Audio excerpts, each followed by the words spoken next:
আসসালামু আলাইকুম প্রিয় দেশবাসী, যেখান থেকে ভিডিওটি দেখতেছেন যতটুকু সম্ভব হয় লাইক, শেয়ার, সাবস্ক্রাইব এবং কমেন্ট করবেন।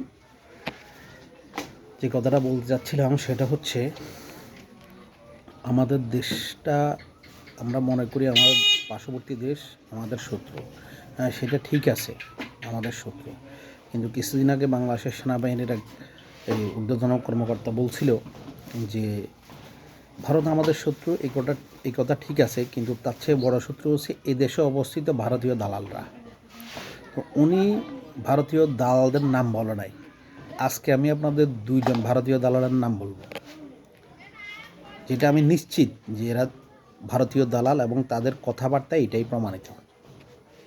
তো চলুন আমরা নামটা শুনি।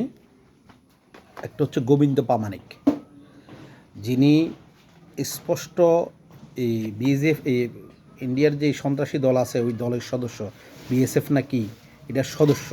উনি নিজে বলছে সদস্য হওয়া তো দোষের কিছু না, এবং উনি অখণ্ড ভারত চায়, অর্থাৎ বাংলাদেশকে ভারতের ভূখণ্ড হিসাবে উনি চায়, উনি ডাইরেক্ট বলছে এটা।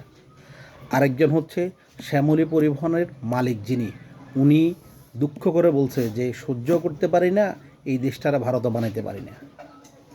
তো আমাদের রাষ্ট্র ব্যবস্থা এতটাই দুর্বল, এরা রাষ্ট্রের বিরুদ্ধে কথা বলার পরেও সবাই জানে বিষয়টা। বাংলাদেশের মেজরিটি পার্সেন্ট লোক, 18 কোটি জনগণ বা 20 কোটি জনগণ প্রায় জানে, কিন্তু এরপরেও এদের বিরুদ্ধে কোনো ব্যবস্থা হচ্ছে না কেন?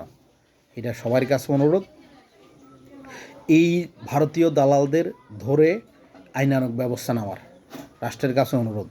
আসসালামু আলাইকুম রহমতুল্লাহ।